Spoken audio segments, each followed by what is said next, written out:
But the cool thing is we were picked up by TechStars. And a lot of people say, well, why don't you go to YC? And I said, well, I'm not interested in YC because the thing is about YC is that they're really interested in a bunch of like gimmicky type startups. You know, last year it was crypto.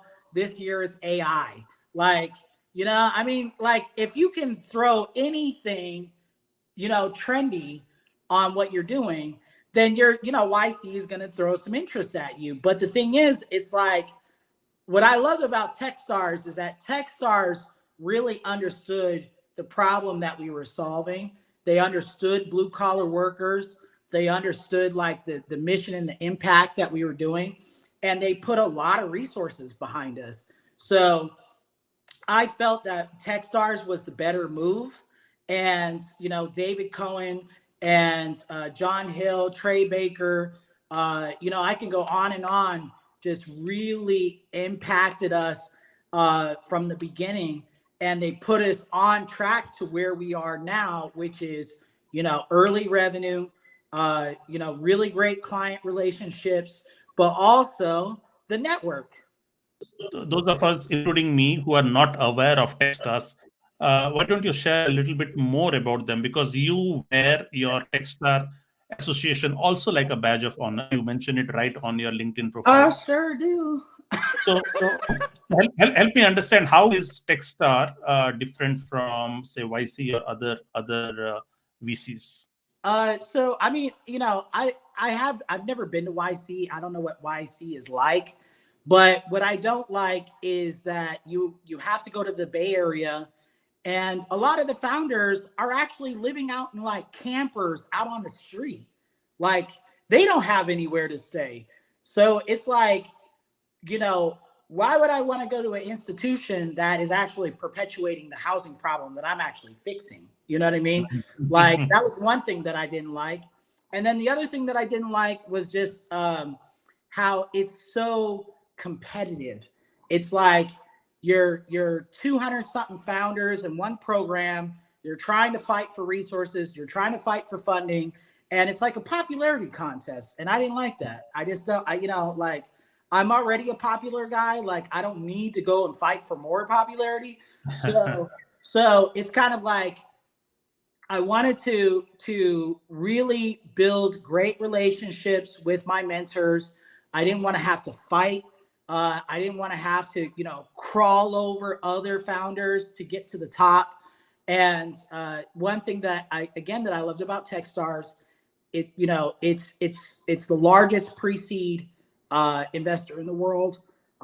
They were also just ranked the largest seed investor in the world. So they're taking like real bets on us. And not only are they giving us capital, which is cool. I mean, you know, shout out to getting your, you know, those first checks, but, you know, you're getting a lot of extra attention on your weak spots.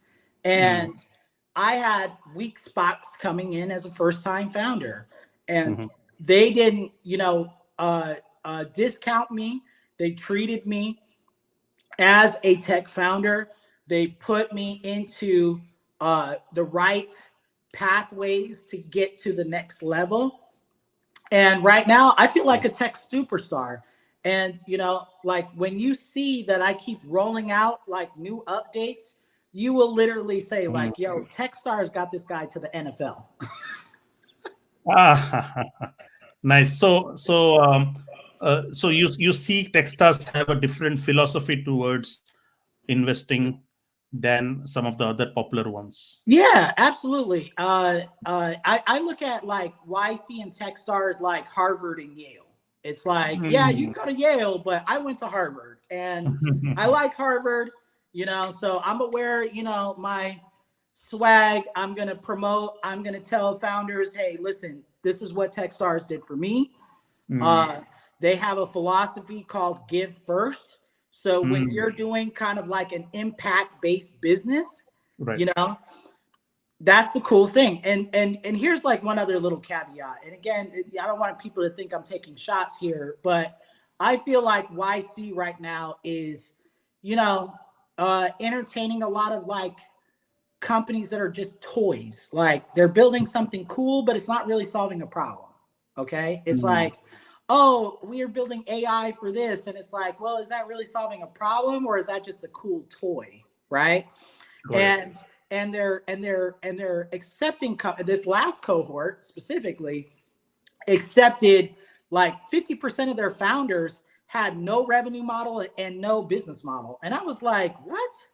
Like, how are they going to be successful coming out of YC if they don't really have like any like real like, you know, unit economics, you know, metrics, things that really help you out here in the wild, you know, because the world is actually pretty mean. Okay. They're not, especially in B2B, they're not going to give you a second chance, you know, if you mess up.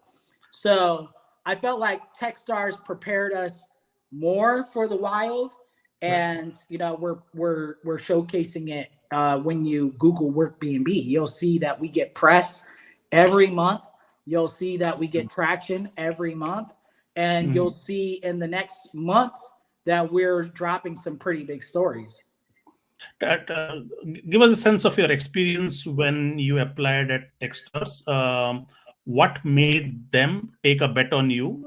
Maybe could you shed some light on the conversation, how the conversation was, how long did it take, and what was the process like, whole experience? So the process is actually really stringent. Gosh, I got to tell you, it was like the most intense screening I've ever been a part of. You know, it was like a background screening, right? So, you know, what's your, you know, your history, you know, everything about you, you know, references, this, that, this, and that, right? And they check everything. Okay. I mean, they look under every rock, you know, because they want to be protective of their brand, which great.